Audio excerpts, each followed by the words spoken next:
Lolz is back with Pete and Brick. Last week we spent a good 20 minutes on Christian rock music and jam bands. Who knows what we'll get up today? We will talk a little DFS, maybe some battle royale, some sports betting, a little drama, a little gossip. You guys know the drill around here. It's Lolz with Pete and Brick. Does he think? I think he thinks this. He thinks this is a go. Vegas Dave thinks this is a go. Hot naked girls doing yoga. What? Why don't you just win like a man? Random.org. Type in 1 for yes, 2 for no, and let the DFS gods pick for you. And I'm absolutely begging you not to dupe us. Please don't dupe us.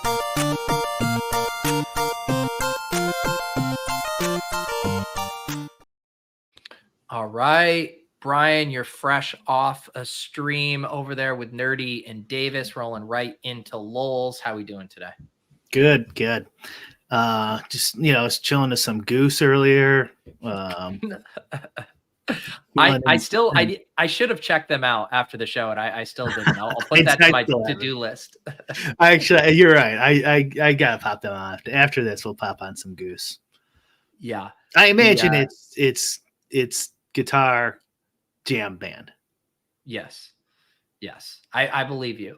People, the comments on the show from last week, sometimes you worry. I think we've said, we've done a good enough job of random tangents on this show that people don't expect anything. So you always wonder if you'd be like, come on, guys, talk about something sports related, but people seem to enjoy the Christian rock conversation.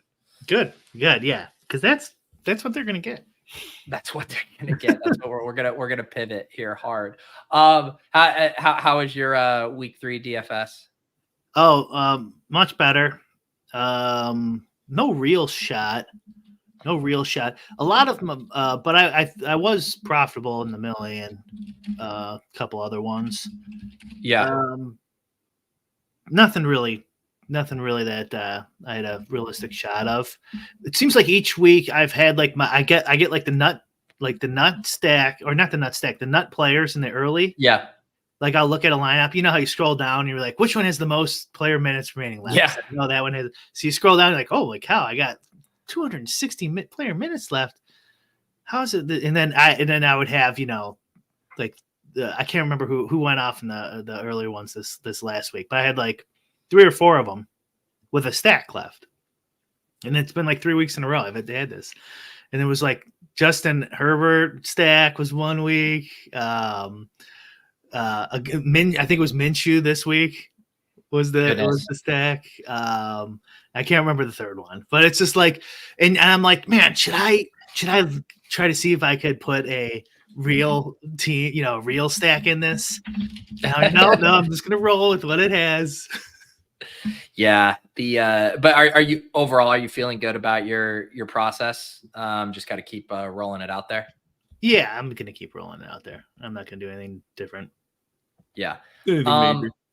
Apparently there's a lot of talk in the chat right now about soda here. Oh, because you said got to grab a Diet Pepsi. That's what started this.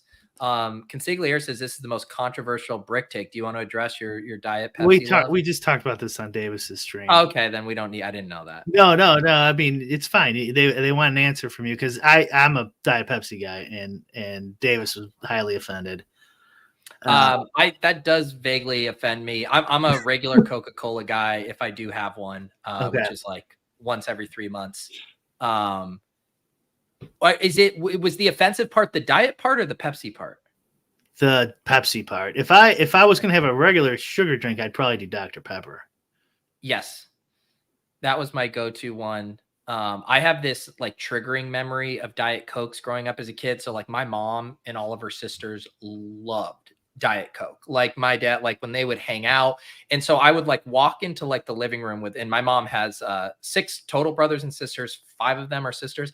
And they would just all have Diet Coke out and there would be their lipstick around the thing because they all had their bright red lipstick. This is the 90s here. And it just grossed me out. And I think like one time I had like a sip of it and the combination of the lipstick and the Diet Coke. And I can never do a Diet Coke in my life. It was ruined for me. It's funny you say that because Davis has a very feminine sensibility. So that must be why he's a Diet Coke guy, because a lot of chicks love Diet Coke. So this is all adding up. The one time I crave a Coca-Cola is like if I'm hungover and I just want something greasy, like you're having a hamburger or whatever, and like you're not feeling like alcohol, obviously, going to a Coca-Cola there, like that really hits. I told them though, pretty much the only time I have one is at the movie theater. Cherry Coke. I get a cherry Coke and popcorn. Yeah, that's true. That's a good one. You said Dr. Pepper. That was my go-to as a kid. That was my favorite. Yeah. But I was very like, I had different, depending on what I was eating or the different places I would go, I would crave a different soda. So like when I went to Taco Bell as a kid, I wanted Mountain Dew. Yeah. It's marketing. It's all marketing. They got you. It's so good. Yeah. It's so funny. I know exactly what you're saying because I knew what you were going to say before you answered. They're just, I remember one day I was living at home. I was like, but I could drive. So I must have been like 17 or something. And I was walking out the door. It was actually a draft. It was either the NFL or NBA draft. And that was back when I was not going to miss a second of that stuff, right? Yeah. And I was walking out the door, and my sister was home. My older sister. She goes, "Where are you going? The draft's on." And I go, "I'm going to get Taco Bell because I just saw a Taco Bell ad." And I stopped and put the keys down and went back. It just was, I didn't even think about it. I wasn't even hungry. They had so much Taco Bell advertising during the draft that I just was going to leave and miss the draft. It is crazy how that worked. And too, like, at McDonald's was always Coca-Cola for me. Chipotle, weirdly, was always root beer. I always craved the Barry's root beer or the A&W, whatever they had there. So I don't know. I was always like, I wanted to line it up with what I was eating. I told them during the stream, Barks Zero Sugar root beer is like almost as good as regular root beer. It's actually pretty good. And this was like, now there's all these boutique like root beers, right? Because even with the like craft brewery scene exploding, like there was a craft cola scene that has emerged. You go and you can get like these insane, really good root beers and stuff these days. Yeah, root beer. I would drink a regular one of those. I like cream soda too. I must be like from like the 40s or something. Did you ever have like as a kid, like one thing that takes me right back to the 90s? I haven't had one of these and legit has to be like 20 plus years, a root beer float. No, I made one myself because I like this zero sugar so good. I'm like, I can make a root beer float out of this. Wow. How was it? It was delicious. Wow, man. Because that was always like, I feel like they would do it at school. Like you'd have an ice cream party or a root beer float party, or it'd be someone's birthday. This is like mid 90s. And it was like root beer floats were the jam. Yeah, definitely kids love that stuff. Did you get your super chat there? I wanted to comment. Yes, I got Aaron says here, Bourdain hangover cures 3 aspirin, a Pepsi, and a joint. I would say the oh my God, why am I forgetting the name of it? Mucinex. Yeah. Like something that will like open you up to breathe when you sleep is helpful. I'm not sure how safe that is to be taking when you're not sick and you just for a hangover. But man, when you get over 40, you need all the help you can get. Yeah, this is when I put in the title of this video, DFS betting and more. By DFS, we meant drink fucking soda is the acronym that we meant. Yeah, I just like if I'm having liquid calories, I want it to be a beer. But yes, a good Coca-Cola. It has its time and place, or root beer float. Right. Yeah. It's that's kind of how I drink now too. It's got to be something specific. Like somebody's in town, there's an event, sporting event, hanging out with buddies. Yeah. Well, we will maybe one of these days we do our power rankings of all of our drinks and everything here. But I did want to ask you about how, like, because I know you guys have been doing the Sims for BR stuff. You guys continue to make some updates to the draft caddy. I believe it was last week we showcased the ownership projections. You guys just pushed out a new update that dials some of those in. Yeah, we tweaked it again. We're still working on the bottom end is a little harder of guys, like the guys who aren't drafted a ton. Yeah. But we did do an update. We'll have another one probably pretty soon. But it's got to be pretty close, and it updates throughout the week. So like I was tracking Zach Charbonnet during the week and sending Pete updates and stuff. And he got up to like 78% projected or 80, Yeah. something like that. And I don't know if you could see what his actual number was. Can you see like maybe live when you're drafting? I don't know if they do that. I think they've been releasing some of the data after the slates, but I don't think you can see anything real time. Okay. Well, I thought there was some, I've seen some people start to mess around with some of the data on stacking so far. I can pull this up. It was kind of interesting here. Just some trends as far as how people are approaching the BRs relative to last year. So this comes from, let me make sure I get his Twitter handle correct.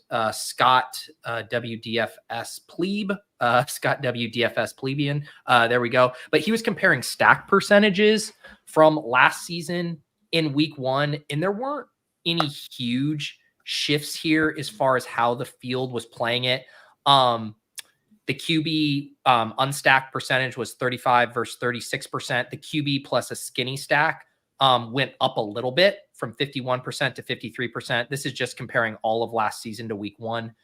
And then the double stacks actually went down 13% to 11%. A triple stack stayed at 1%, a quadruple stack at 0. But I do think that kind of tracks with, I've touted, I think a lot of people have touted like, it's a little bit harder for the double stacks to get there. It kind of makes sense that the field would be slightly moving away from double stacks relative to what they were maybe doing last year. I would think you need a few more slates to get double stacks. Probably slate dependent way more so than skinny stacks. So I would give it a few more weeks in there. Yeah. And then he did some stuff looking at quarterback stack expectation by stack size and just kind of looking at the week 1 stack size expectations by percentile. And anecdotally, it has been, it's pinged around. The meta, like the week 2 meta was, if you would have double stacked Kyler with Trey McBride and Marvin Harrison, you would have won everything. And you didn't even need that to win the big BR because so few people double stacked Kyler. Last weekend, the meta was like the quarterback running back pairings. I won a small tournament with Hurts and Barkley. People were winning some of the big tournaments with Lamar and Henry. So again, it is always going to be slate specific how that scoring shakes out, but it is kind of interesting to see what the field generally gravitates to.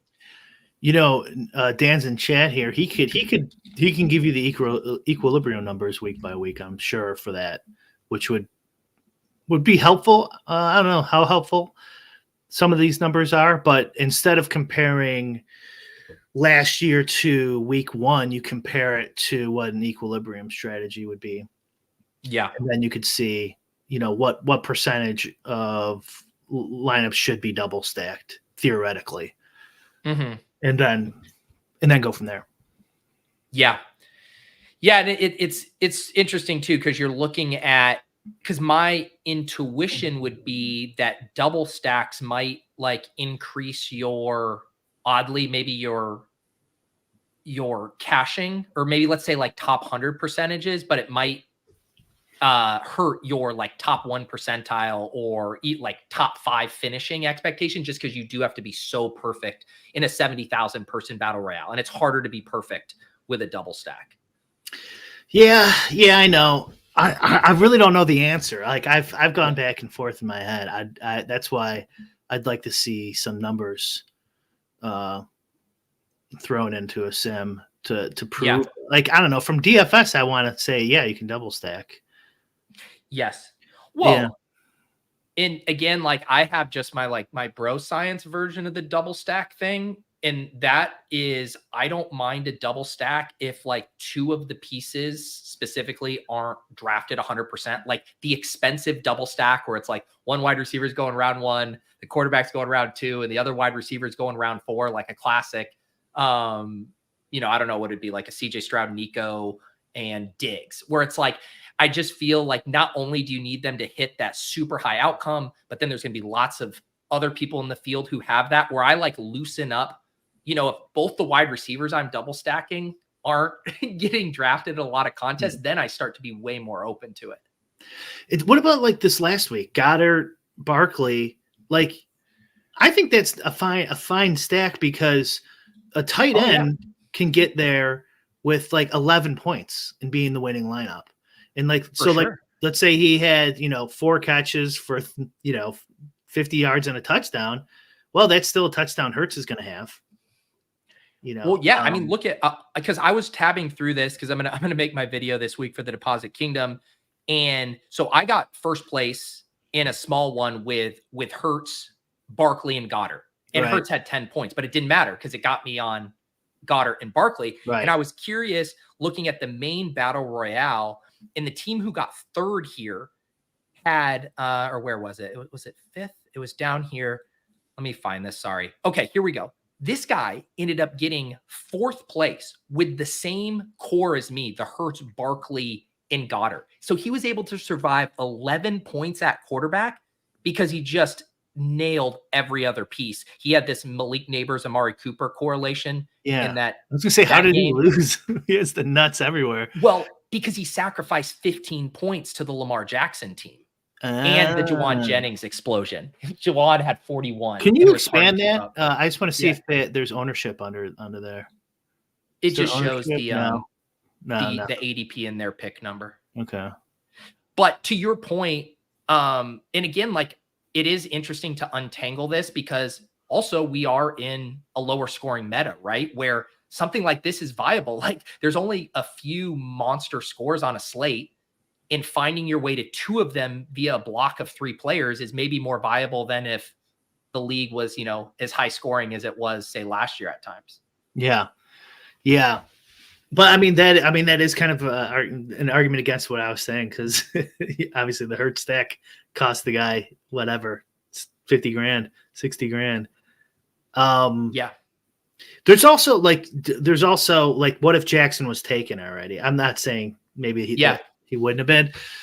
Would then a sim go, okay, well, it's not great, but at this point, just take him. Right. Well, do you want to know the other hilarious thing about this specific lineup? He didn't select Goddard.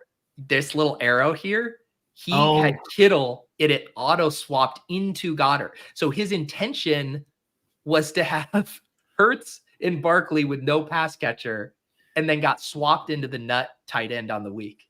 That's pretty lucky. Yeah.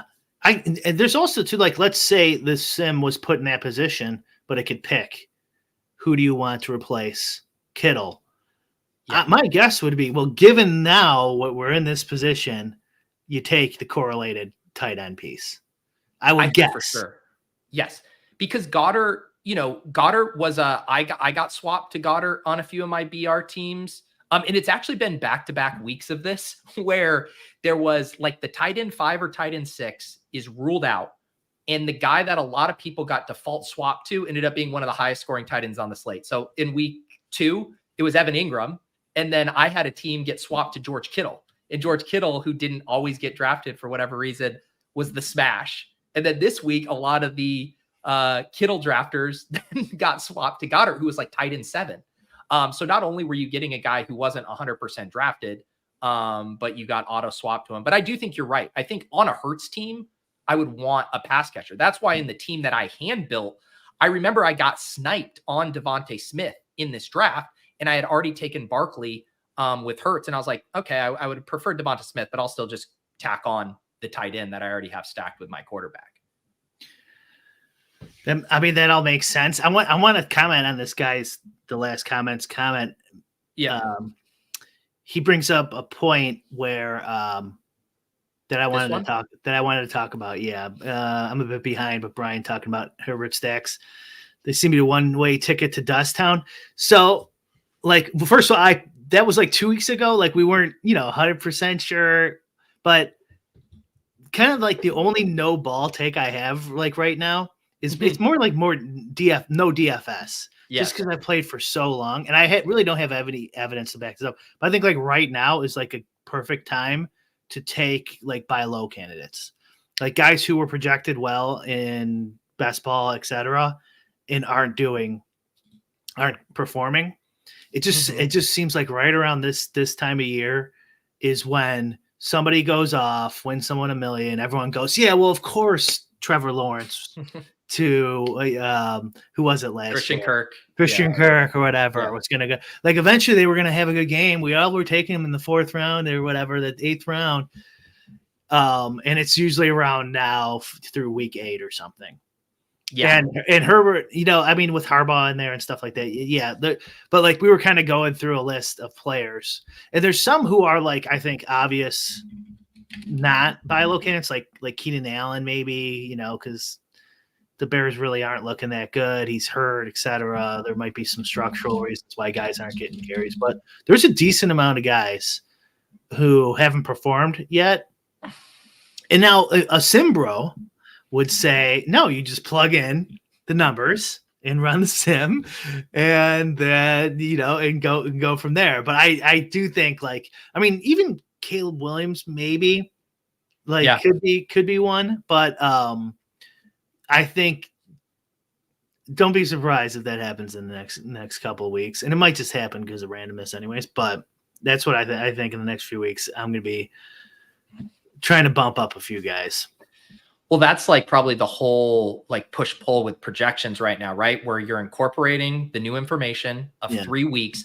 But generally, like when you talk to those guys, and I'm sure everyone does it a little different, but like the kind of rolling averages they'll use for like the most signal will be like the previous 4 to 5 weeks. So it's like you're still kind of pulling a little bit from last year's data right now because we don't have the full picture. And so now it's like what's going to win out? Like the previous like anchored prior, or like this new information is actually telling us what's going to happen.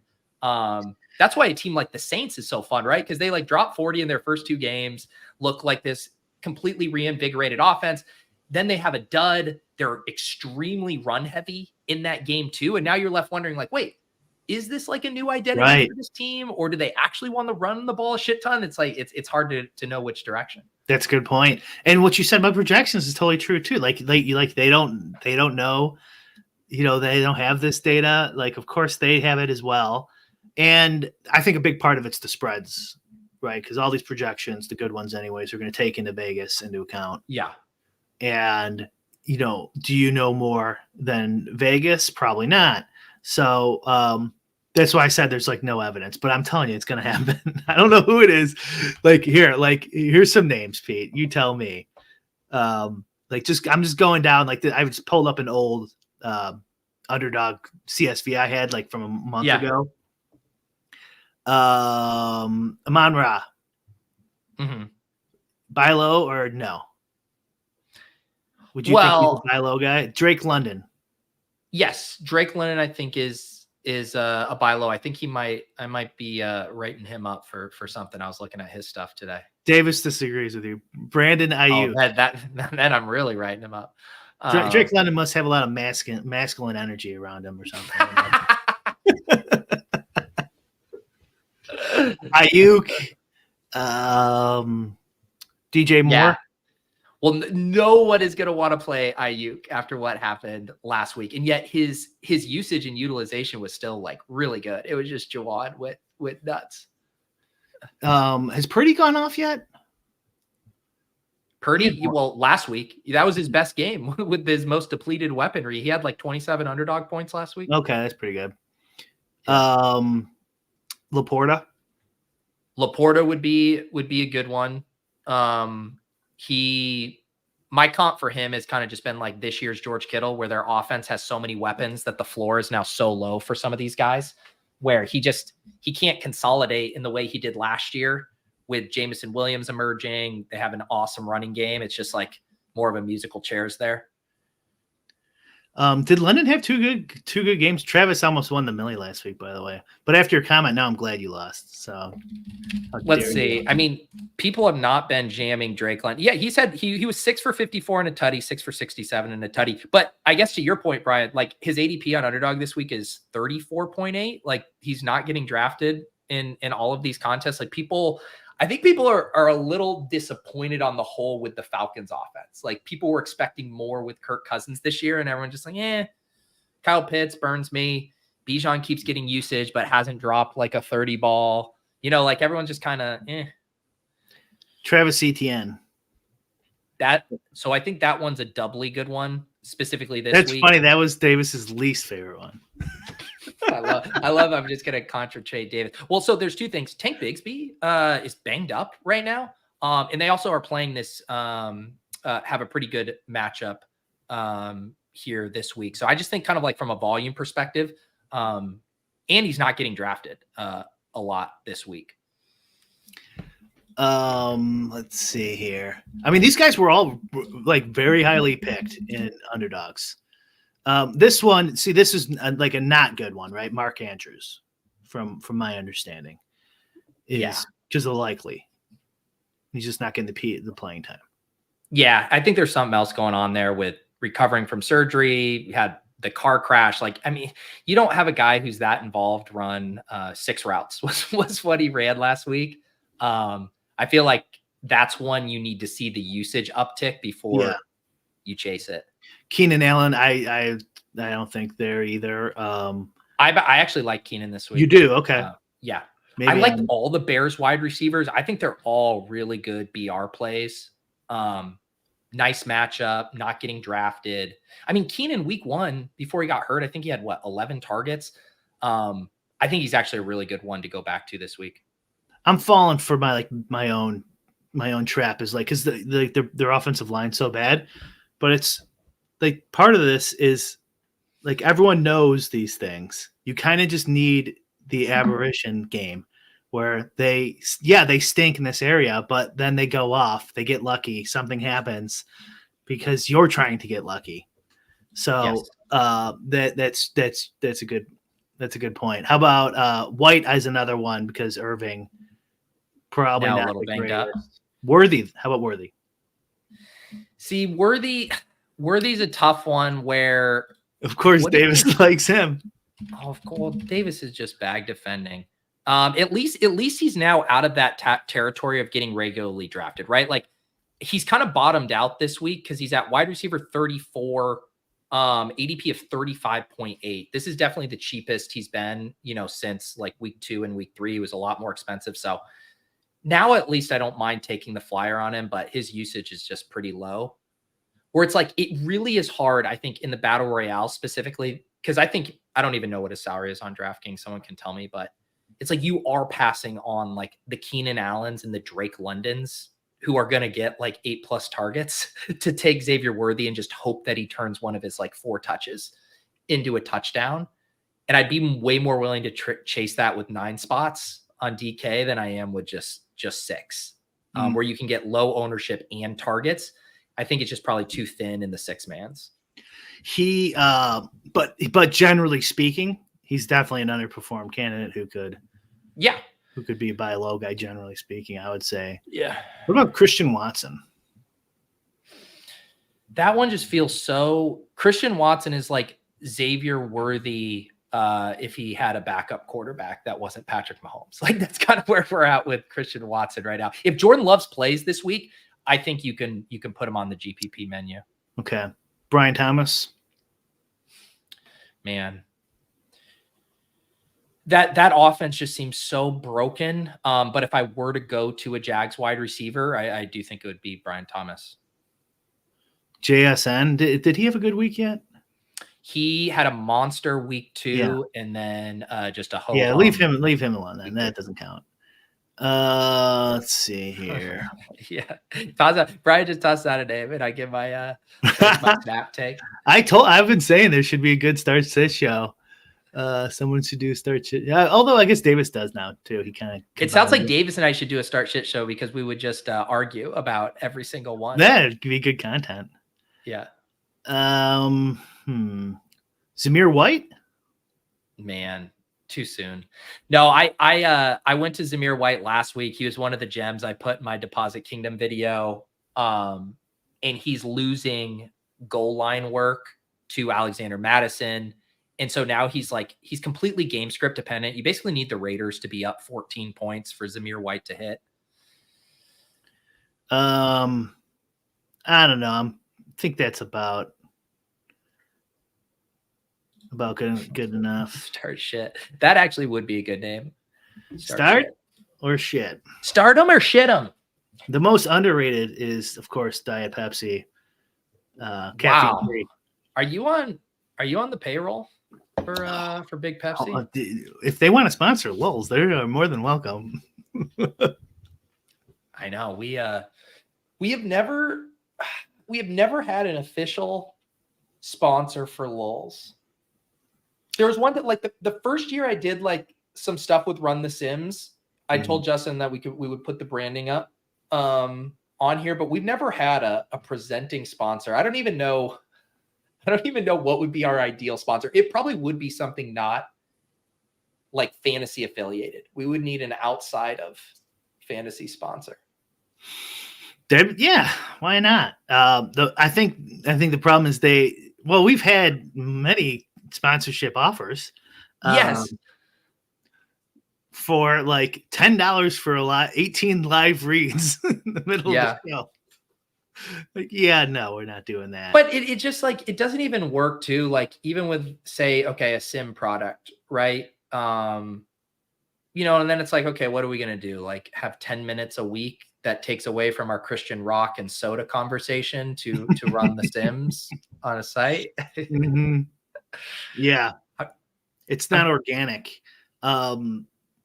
Just like an ad at the end of the show or beginning of the show is pretty much the only thing that. Yeah, but then those are pretty much useless, right? Like it has to be organic, integrated to actually work. I am trying to like legit think in my head, if we could have the perfect sponsor, what brand would it be? Diet Pepsi, probably caffeine free would be number one. Sparks root beer, zero sugar. I wanted to have a coffee sponsorship for my Monday morning That's show, because I do the coffee pour. Like there's an actual, it's already part of the show. That's a good idea. For us, God. Yeah, I think it's just those, just like the ads that play on our podcast at the beginning. It's like that's only just random people who just want the mass marketing out there. That would be funny for us to have. Smoking. Yeah, but it's like neither of us smoke, but we agree to just have a cigarette dangling from our lips. If they pay me enough, I'll smoke on stream. I don't care. Yeah. Oh man, that would be funny. That's the thing. What if maybe Brian, like you have you got the hot tub. I'm trying to think maybe if there is something where you're out in your hot tub, something like that could be good. Fish gloves. Yeah. Manscaped, both of those actually work. Manscaped has awful, like they've hit me up many times, and their whole thing is, I think I mentioned this before, a lot of these advertisers, they want you to free roll them, where they say, hey, hawk this product for a 3-month sample. We won't pay you any base rate, anything. And then we'll see how you do. We'll give you like your 20% cut of sales. Mm-hmm. And then if we think you're performing well, we can talk about a different thing. So they just get free rolled of like, you shill their product and then they could just rug pull it on you and be like, actually, we don't want to advertise with you after you promoted it heavily to your audience for 3 months without any like upfront compensation for that, which is just like, those deals are just so that's insane. I don't even like the promo code deals in general. I know you guys all do them. You kind of have to, but I was thinking like, what, do they work that out where they give you a larger cut than you normally would? Because there has to be 80% of the people who see it through you don't use your code or higher, I would guess. And so that sucks because then, you drove all this traffic to that site, but you're only getting 20% of what you rightfully should have. Yeah. And you have to like trust them, and who knows, somebody types in the code wrong or something. Yeah. It's definitely, fortunately now, like a lot of sites that I work with have really good like dashboards as far as being able to see tracks. Like it'll show the amount of people who like clicked the link to use the code, like actually bought it versus just clicked it, went to the cart, and then did, like they give you a pretty good breakdown of analytics. And then you can be like, oh, I pushed this out on Twitter and I can see that this got 63 clicks. Like it's nice to be able to like validate and check that, to your point, as opposed to it just being a black box. And they're like, here's how you did. And you're like, I sure hope you're not lying to me. That's true. Do you get money depending? I'm assuming it depends. Like we saw that you get all these clicks throughs. They didn't use the promo code Pete, but you got a whole bunch of click throughs. You get money for that too. And they eventually deposited. They just didn't use your code. Yeah, so I don't know exactly that if they're just clicking. Like, here's a good example and this is a real one. So this week, because I do the partnership with 1 Week Season in JM, and I do my Friday shows. And this week they're doing anyone who uses code Pete Free can get a free weekly pass. Just for this week, you just create a free account, you get the free weekly pass. The way it works is if someone then decides to buy the subscription for the rest of the year because they're like, hey, I really like that, I want to up in week 5 going forward. If they use the Pete Free for the free pass, then I will get my affiliate chunk for what they do purchase going forward. So that way it's like tracked. It's not just like, oh, I'm helping them get on the site. And then if they up, then it's like, well, they did that on their own. They clicked it. It's like, so you have to have some base level mechanism for tracking that. I think everyone handles it differently. Yeah, I could see if they track all clicks and then whatever gets deposited, you get your cut. That would be pretty sweet. To your point, I think there's some stuff that like the thing with a lot of marketing, right, is people hear about something over and over and over again, and then they finally capitulate. You're like, all right, everybody's playing on underdog. All right, I've heard enough of it. And then it's like, maybe you don't even know who was the tipping point, where it's like a lot of people probably contributed to that person eventually signing up. And then it was just like whose promo code was in the right place at the right time, even though it took a village of influencers to get on their radar. Yeah, definitely. I was just going to say that, Johnny. I was going to say, what about yoga mats? Yoga mat sponsor. I wouldn't mind that. I think the whole like best ball system, owes you guys for building it up. Like, I think someone was complaining on our stream about, I can't remember what they were complaining about. I think just that we were using Sims or something, but like, it's like, like like the reason best ball is popular is because like people like us popularized it. Like, it wasn't just going to organically happen and get big. I'm not taking any credit myself, but like anyone who like, you guys for sure, who's like getting the hype behind it, is why it's at where it is. Like, because I don't think maybe I've seen one, but I don't know if I've seen a TV ad on Underdog. They do. There's the TV ads because like Josh and Settlement have done it. They now have some big ones. Belichick. I'm sure they do them. But like with DraftKings, you couldn't like leave. Move without seeing a DraftKings ad. Back then, I was crazy. For sure. It was just like a completely different approach, I guess, to how to build and how to grow. And it is interesting, right? Because you think about, what do you think would have been more effective? And clearly the advertising blitz for FanDuel and DraftKings was effective. Yeah. But that's still like, when you think about just going on to blast off a parlay or bet a money line versus go build a salary cap lineup. That's like a bigger ask of a rando seeing an ad like at a bar or whatever, where I actually wonder if their advertising blitz, had they already had, sportsbook legalization or whatever, or DraftKings had their licenses, they probably would have smashed even harder than they did. Because I'm just thinking like, that's kind of a hard, sticky thing to be like, hey, come build a DraftKings lineup. You're not going to know what you're doing. You're probably going to take a bath, even in the early versions of DFS, and then keep coming back. Where at least with like sports betting, it's like, all right, you come blast a parlay or whatever. Like, I don't know. It seems like they were almost ahead of their time with that blitz. Yeah. So like you're saying like if it was sports betting instead of DFS, they would have just killed it in sports betting. Yeah.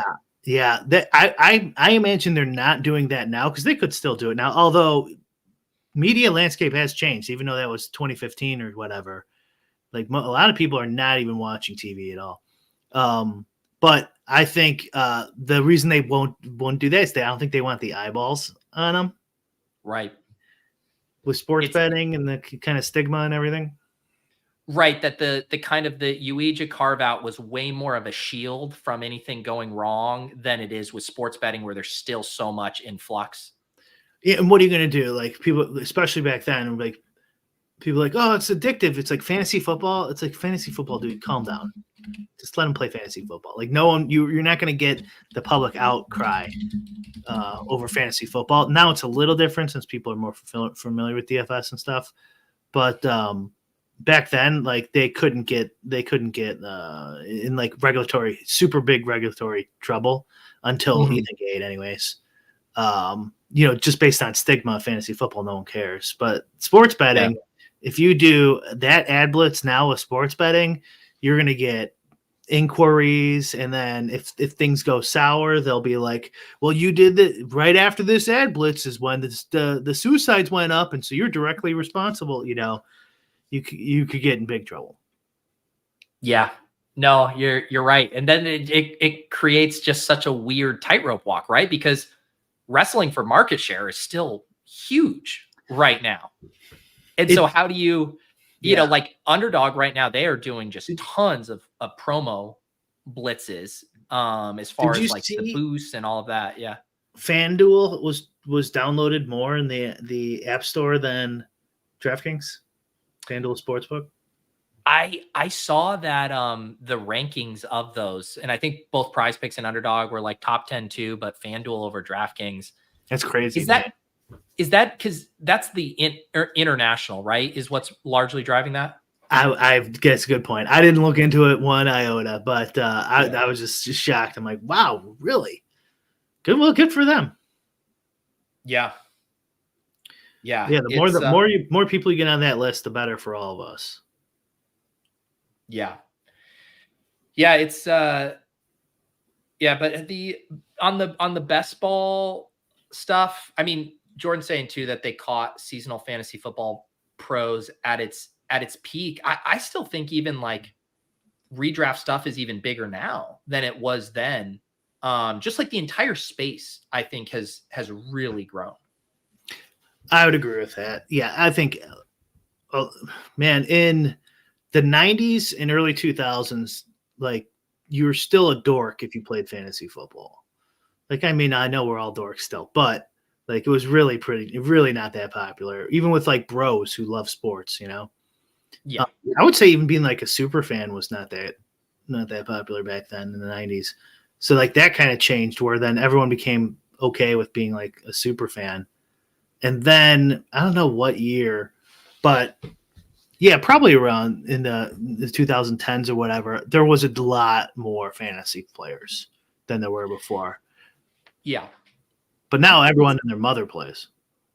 And I just think it's like so many things with, pop culture, music, TV, books, movies, everything is way more niche, right? Like there used to be more of a monoculture around fantasy football. If you were playing fantasy football, you were in a 10-person or 12-person work league with friends and family. It was on either ESPN or Yahoo. You read Matthew Berry's love-hate column, and you maybe listened to a Yahoo or CBS podcast. And that was how like 95% of people interacted and consumed fantasy sports. And now we have just niches within niches. Like the best ball thing's a monster of its own. The dynasty stuff's a monster of its own. Like obviously the DFS world. It's just like, and all of them are siphoning off some of the overall pool of just fantasy football home league bros. It's like some of them got really into dynasty. Some of them got really into best ball. Because I've even noticed it too with like people overreacting to their week 2 advance rates. It's like these are newbies who are interacting with this game for the first time that aren't necessarily aware of how this all works. I think you're right. I don't see the super niche ones in the dynasty. But when I was working at the Capitol, I remember there was like, a bunch of lobbyists and stuff. And they're like, oh, we can't do this. We have to change this law because of this group. And I'm like, who? And they're like, it's because of the season-long football lobbyists. This is like, who knows, 2015 or 16 or something. So they were there. Yeah. Well, and it's been tough, right? Because it's harder for like the season-long stuff and the best ball and the dynasty to like make significant money, because even the stuff that, has an entry fee, it's tied up for 18 weeks or whatever. I like the Underdog low payout structure for this reason, because it seems like I mean, it doesn't seem like it almost certainly happens that a lot of bros get a decent amount of their money back. That wouldn't happen in the super winner take all super top heavy DK drafts. And so you get a lot more player base and less turnover. Even though you EV wise, you probably would rather have it a little more top heavy and just try to get lucky. But I like that fact that it's not, you have to put your money in there and 7 months later, maybe you get some back. It's with season long / BBMs. So I don't know. Yeah, I mean, you see the 300K battle royale, and it's like 30K to first. It's like, because I'm used to 300K, 100K to first. Yeah. But then you see I was looking yours. You were just showing yours, right? You got like $600 back or something on a 660. I had one team that finished like 35th or something. But you almost broke even, right? And with rakeback, you probably did. I made money in the flagship last week. I had 50 entries, so 250. Oh, and okay. I got like 600 back or whatever. Oh yeah, then you made money. I assumed you maxed it out. I haven't had I've been maxing out basically every single 20 max or lower. So every single entry, 3 max, 5 max. That's where I've been kind of putting my time. I think there will be some more weeks as like my process gets a little more streamlined. That'll do a little more. But like also to your point too, of thinking of like contest selection. So like the team I had that won that victory formation contest with like 500, I looked to see where that would have finished in the main battle royale. And it would have been 235th place for $35. That exact same. So like it is a huge difference. A 60,000 person contest versus 600. Oh yeah. Yeah. If you want to get some money back, you don't want to play those. Yeah. These milli makers. So I'm popping this up now. So Travis did took, I think, 5th. Yeah. How much do you think he got? So he took 5th in the milli maker. This is the flagship. This is the flagship. From million to first. I mean, I know how was it 10,000? It's not that brutal. Okay. But pretty close. 35,000. 35,000. How many points off of the milli? Less than 6. Wow. Insane swing. What was the team? And half a point away from 3rd. Actually, I can pull it up because I had a couple teams in the milli maker this past week for me. I didn't notice that. But there's this double what's the word? It's a double-edged sword. I don't know. Yeah, double-edged sword where if you play the milli maker and do well, let's say get more than your buy-in, you did well. But then the problem is you were probably close enough. If you do show a profit, you were probably close enough that if one touchdown goes a different way, you could have won. But in these lower, flatter payout structures, you actually don't even have to get that crazy. Right. So here's the team. I had not seen this one. So this was a Dak Prescott to Ferguson skinny stack, Henry at 9%, JT at 4%. I mean, holy cow, this is a milli maker lineup for sure. Go double San Francisco with no Purdy, Ayuk and Jennings. So you get the 49 bomb.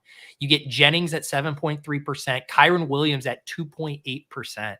Wow. What a lineup. If he just would have known how to pick a defense, we could have had him on the show. Ayuk probably. Did any of the guys have Ayuk in front of them? Can you check really quick those 4 teams? There has to be no way they had Ayuk. There's a Jennings. Nope. Jennings. You had to have Jennings. Nope. Then they're definitely not number 1. So if Ayuk just has a decent game. If literally just one of the Ayuk or Jennings touchdowns go to Ayuk. He doesn't even need that. He just needs a couple catches for 40 yards. Wow. I love this. You know what? Petty's always in the chat wanting us to talk about drama. He says Lolz has gotten away from its bread and butter. This is what you get. Us talking about how close you were to winning $1 million and how agonizing it must have been for you, petty theft. Well, This is a sick lineup. Maybe we could talk about drama. Is Fantasy Cruncher back online, people? I haven't even checked. I'm going to check right now. Does anyone know? What's your guess, Pete, unless you know? I don't know. I would say no. I feel like I would have maybe have seen people talking about it. This is the only drama on DFS right now that I know of. Looks like a no. Allegedly, don't sue us. Because it's not popping up for me. It's not either. I'm getting the spinning wheel of death, clicking it from. Man, I wonder what the hell happened there. Yeah, so the one update since we last talked was he did a post on September 17th. He apologized. He said it will return. I don't have an ETA yet. I will detail as much as I can once we are back online. And then he said, I'm sorry for my actions. Over the years, also assured people that no charges would be processed now or at any time we've been offline. And then says, I believe it's the hard times that make us grow as humans. I will be a better person. FC will be a better company. And then for the audio listeners, a blue heart emoji. I told you to tell him to make an offer to buy it. Ooh. He's his number one. He's his number one customer, right? That would be a big acquisition for you guys. Yeah. The problem with tech companies though is you need the tech guy. Like to work there for a year or two to make sure you get it all working and locked in and stuff like that. But I was just joking, like for him to buy it for himself and then just use it. Just to buy. That's funny. Do you know what there would probably be a funny, like say before it went down, like imagine there was a scenario where, let's just say this is complete hypothetical, obviously say like 80% of the DFS community used a single optimizer and like right before like week 3, like Yuta then goes to that one and like buys it from them and shuts it down. So like all of his opposition is like scrambling and doesn't have the one tool that they used. And then you just get to run out like a few slates before everyone migrates somewhere else. Like you just basically just corner the market for a couple of weeks in the MME. I mean, speaking of the market changing, this had to affect it. This had to drive a bunch of signups elsewhere. Oh, yeah. I mean, I had Galin on, he's behind the scenes at the Solver. He didn't give me any concrete numbers, but I did ask him, and he said things have been going well for them this year. I'm sure they saw a boost. If he was hacked, wouldn't that be like years of jail time for someone to ruin a business like that? I believe so. I mean, I honestly have no idea. Because I mean, you're not going to get like someone who hacks you. Like probably doesn't have millions of dollars available for in a civil suit. Yeah, to compensate. So, I mean, jail time, I guess. The thing that's interesting though is like again, if you were a customer, I don't know if that message really changes anything for you, right? Because like, there's been a lot of slates. There's more slates coming. Assuming you're an MME player, like you've likely gone somewhere else by now. That's my point. I mean, the guy, if he got hacked, I have no idea what happened, but if he did get hacked, like you ruined his business. So, right. And then at that point, it's how much better is your product that people would come back even after subscribing to a new product. Yeah. And it also puts people in a tough decision, right? Where it's like, again, real world doesn't work like this, but if it was like, oh, in a month we will be back up, and it's like, I will get a 1-month subscription to a different optimizer and then I will come back. It's like a lot of those people were probably like, I'll just buy the season long version. I get a deal by paying for the whole season versus a month. Like people have to make their decisions. So the backstory, Morris, is Fantasy Cruncher is like the biggest optimizer in the DFS space. They didn't upgrade to Sims, and so a lot of people probably switched over to Sims from there, but they were still probably had plenty of subs, and no one really knows what happened as far as I can tell. It seemed like he had some cryptic tweets that made it seem like he got hacked. The ones before Pete was just showing, threatening lawsuits and jail time. Then the site went down. He went AWOL, just didn't respond to people for a week or two or something like that. And then finally came out and said an apology, said no one will be charged and that they'll be back. That was like at least a week ago. So they're just completely down. And if it was hacked, I'm assuming they just like completely got control of it somehow or just deleted all of his stuff. And maybe he didn't have it saved somewhere else or something. I have no idea how he couldn't rectify it after a month now or whatever it's been, especially during football season. Yeah. So who knows what happened, but that's a guess. Yep. So we will keep tabs on that. Anything else, Brian, going on over at the in-game syndicate these days? No, I did a video on like beginner R use. Like if people don't know how to use R or no idea how to code or anything like that, it's not as intimidating as you might think. So I did like a super beginner video. Nice. On there this week, and we'll be pumping more out. We got Draft Caddy update, so ownership's on there now. I'm gonna do one more tweak this week on there, but it's got to be pretty close. And Dan's working on the background on adding some sort of like sim or something for BRs, or it might be like equilibrium percentages, like what should they be owned at? So you could see like, the 100% guys are easy, but you could see at Barclays, all these guys are 100% projected to be owned. Yeah, I just before we went on, I added the new one here. So in my overlay, I have the spread, the total, and then their projected draft ownership. And you can kind of see how it tracks with obviously the lower in ADP you go, the lower the ownership's not quite exactly, but pretty smooth in that regard. Yeah, there'll be guys who are picked more, even though their ADP shows higher. What was I going to say? Oh, you could also throw your exposures on there too if you wanted to. That still works from BBMs. I do that late in the week. Like right now, I've only done like 10 or 15 drafts, so I don't really need to see my exposures. But come Sunday morning, I like adding that in to check things out. To answer Zach's question, we weren't showcasing a new tool. We were just Dan's still coding it, so we're like testing it out and trying new things and stuff like that. What do you make of? So like I pulled up the tight ends, and obviously there's a ton of uncertainty at tight end this week. Doesn't seem like Trey McBride's going to play with the concussion. Who knows about George Kittle? But you go Goddard, Kelsey, Bowers, all close to 100%, and then a huge drop off to the tight end 4 at 60%. Normally my like intuitive sense would have been the tight end 4 is higher than that. Do you think because it's just such a wasteland, people are just kind of bouncing around down here? Yeah, it has to be. I think these will be tweaked slightly, and they'll be updating as the week goes on. We get more information, and they'll become more accurate. So don't take these numbers as like Sunday gospel, right? Like it won't be these numbers on Sunday, but you're probably right. It's just they're mixing and matching.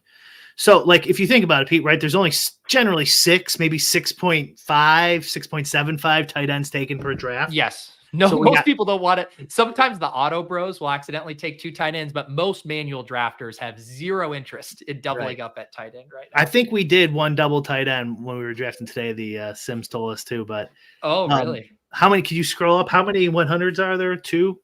Essentially 3 if you count hours at 9. So yeah, so like that makes perfect sense, doesn't it? So like 6 guys get picked, and then they vacillate between these 4 on this as the 6th guy. Well, and it makes sense based on the ADP, right? The 3 that are 100 are all top 20 picks. Once you're getting down to pick 31, you're already in kind of people scrolling to, round out their team for correlation, for stacks, etc. It's not like, if Pitts had an ADP of 25, I bet this would be a lot closer to 100. Right. Yeah. So I mean, you have to do this is a really interesting tier section actually, because I'm not Yes. sure what the answer would be. Because if those guys were a little bit higher, I would say the answer is definitely just scroll down, because now you're getting in Yes. that 10-15% range for like And I think that's almost kind of what the field is doing, right? Where they're saying these guys are a clear top 3, and right. then there really isn't difference. Normally, there's not a difference between like tight end 6 and tight end 10. And this week, it's so bad that there's not a difference between like tight end 4 and tight end 10. Right.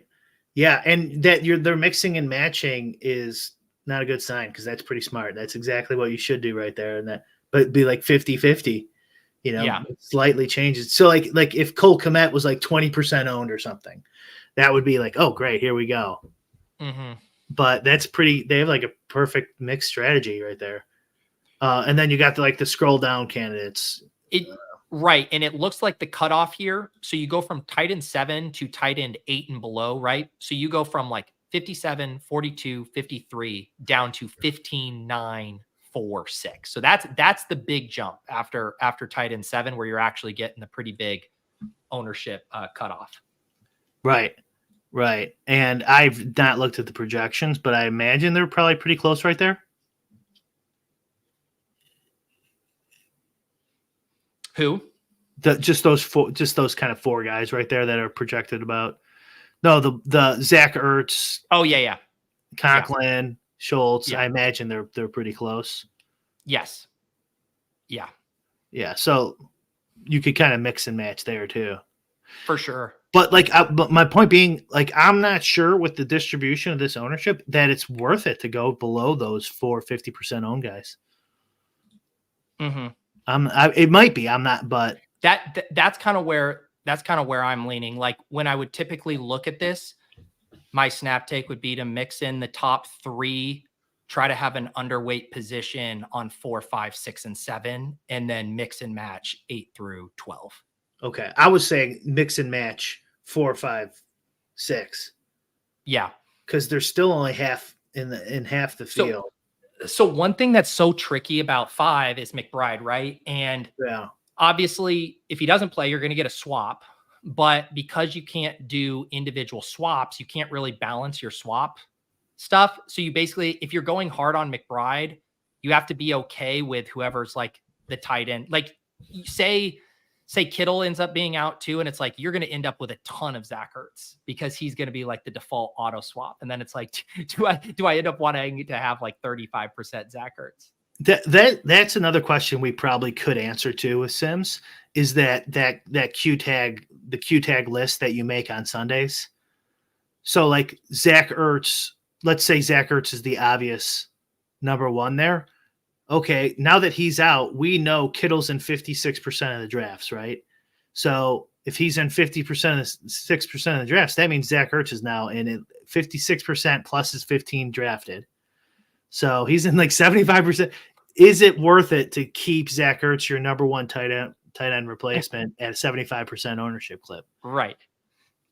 And then that's where it even goes harder, right? Because you're like, okay, I want to, let's say I like Gesicki, at 10%, probably just a better play if you're talking, hey, Ertz at whatever, versus Gesicki, or even going lower. But then it's like, do I want to go that far down to a dust ball as my pivot? Because you can manually adjust your ranks, and I could make it Tyler Conklin in every one I don't get McBride. But that's why it's so tricky, is you don't necessarily want 100% of the pivot. But it seems just like so obvious that you go to Conklin or whoever there over the guy who's going to be auto picked and auto filled in. Like, you know what I mean? Because it's not like here we have human beings making decisions and diversifying, and sometimes they pick Ertz, sometimes they don't. But when he's number 1 on the list, when Kittle gets ruled out, they're just going to leave him there. They're not going to do anything. And he's just going to get picked so much that just going down to the next guy who's like 0.75 point less projected is just such an obvious play. Yeah, it's a unique week, because obviously, like if you get Kittle playing, like getting him even at this price, even with 50% ownership, would be a really good deal. Because if you knew he was playing, his ADP would be around pick 20 here next to Brock Bowers. Right. So that's what makes it a little trickier. But yeah, the tight end position, it's so gross that it actually becomes like one of the most interesting game theory angles to these. What's the RB? Can you go to RB really quick? Yeah. So we got 1, 2, 3, 4, 5, 6, basically 7, 8, almost 8 guys at 100% almost. After Aaron Jones, you go to Brian Robinson. Brian Robinson's going to get a decent amount of steam. He'll kind of be like this week Charbonnet. Eckler's gotten ruled out. It's the highest total game of the week. Brian's going to move up. And then down here, you're in kind of more flyer territory with Jacobs and below. And how many RBs get picked per draft, would you say? Like 10.5? Ooh, that's a good question. I would say like 1-2-2-1 builds have been much more popular. So let's assume that like half go 1-2-2-1. That would mean, between like 9 and 10. And you got 8 almost auto drafted. Yeah, so it makes sense. These numbers all make sense actually. Yeah, I like when I thought this week when I re-updated it again, just my like, having done some drafts, scanning these, they looked very dialed in. And again, like for these numbers to be valuable, they don't have to be perfect. They just need to be directionally accurate. If they're within 5 to 10 percentage points, like you have all the information you need. Yeah, but I was actually talking about the players, the people picking. Like they're it seems to be pretty sharp. There's not like big dramatic, obvious ADP or ownership issues. I mean, you'd have to look at this a little more, but because I want to say if there's going to be 9 to 10 RBs picked per draft, and there's 8 100%ers, that seems like too high. But then you look at the 8 players, and they're all pretty good. Yes. Yeah. It's kind of hard to go instead of Aaron Jones. You want Brian Robinson Jr. I think that one's fine. I think in the ownership kind of reflects that because this is okay. Zach Moss then. Right. Then it starts to, and again, like it's not saying these guys aren't good plays. Like I think Zach Moss is a good play, but he's a much thinner play than the top 8 in the ownership reflects. Right. But yeah, I think this is a super valuable tool, and even just again having the number next to it, and you can quickly kind of see in your drafted players, like, oh, I have 500% drafted guys. Maybe I don't take Brian Robinson as my final pick on this draft. Maybe I just go right down and I go to one of these guys, ETN or Najee, who's a fraction of it. And Pete, you mentioned, I don't know if the people want this too. We can do team total instead of total and spread. Yeah, is that useful? Save space, or because I think sometimes people don't like team total. It's so funny because like I guess when I look at, I like knowing the total, but I guess I just don't care about the spread that much. With these guys, where it's like, I don't know, you think about the spread, and it's, I guess the trap is like you're trying to like guess game flow for like specific players, but it's like when you click a guy, you're basically hoping for the smash outcome, regardless, where it's like, I don't really care. I actually am more curious like how much their team is projected to score. Whereas like if I see a monster total, but it's because San Francisco is projected to score 30 and the opponent is projected to score 19, it's like, I don't want to necessarily like quickly think like, oh, this is a much better play than it is because of the total if it's weighted toward the other team. You know what I mean? Right. Yeah. I kind of agree with that too. I just think like people, a lot of times they talk in spreads and totals. So I think, but that's like a simple math thing, right? Total divided by change, or go ahead. I have to get going real quick, but I will happily show this here. Let me quickly. Well, do you have the latest version, Larry David? Young Larry David. So once it's here, let me move us to the side here so you can actually see this. So up here, like in my, I'm doing this on Chrome. You can do it on Mozilla too, but I have you can't see it now, but when I click on the Draft Caddy extension up here, it gives me a settings pop out. And when I hit settings, all I do is go over to the best ball columns, and you can see here I have my 3: spread, total, and BR ownership projection. So those are my 3 there. And then if you go back and refresh, you'll see those. You can also select other things, like you could hit I just clicked here, exposures, if I wanted exposures, but right now I like having the ownership projection. And then if you do want your exposures, you go to drafts completed, main slate. You can see here, I've only done 4 drafts. Let me get this comment off so you can see this. You expand this and you hit grab exposures. Or sorry, no, I have to click exposure here first. You go into here, so you see your exposures, you hit grab exposures, and now you see this auto exposures captured. Yeah. And now you pick the GPP you want to display. Correct. Or you can grab them all, right? Or grab them all. Yeah. So that's the simplest way there. But yeah, if you're not finding the new one, so like if you go to your manage extensions, so like I can see right here. Yeah. Yeah.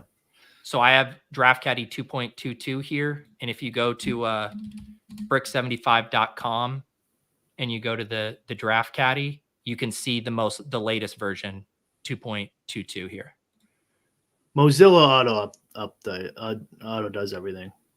Yes. But people don't like Mozilla. They want the Chrome. I'm a Chrome bro. I did Mozilla a little bit this summer because the leg up sidekick was Mozilla only. So I would have, for my slow drafts, I would have both the leg up extension and the Draft Caddy. And so I ventured over to Mozilla for that. All right, I got to run. We were talking about BR stuff. I have lots of Battle Royale content that comes out tomorrow. I do Often on the Clock with the Badge Bros at 2:30. We run through the slate, and then I have a video that drops on the Deposit Kingdom YouTube channel like later Friday afternoons, where I'll have my kind of Battle Royale gems and use these ownership projections to kind of flag some of the players that I think are going unnecessarily overlooked. Anything else for you, Brian? Nope, that's it. Awesome. Appreciate you guys. Sorry for so much ball talk. We'll get back to Christian rock music next time. If you ever have show topics, things you'd like us to discuss or show guest ideas, feel free to drop them in the Discord. We got the Lolz channel in the Deposit Kingdom Discord. Have a great week. I will also be live tonight for the Shipcast, 8:15, if you guys want to come hang out with us for the Giants and Cowboys game. Otherwise, we'll see you next Thursday. Does he think? I think he thinks this. He thinks this is a go. Vegas Dave thinks this is a go. Hot naked girls doing yoga. What? Why don't you just win like a man? Random.org. Type in 1 for yes, 2 for no, and let the DFS gods pick for you. And I'm absolutely begging you not to dupe us. Please don't dupe us.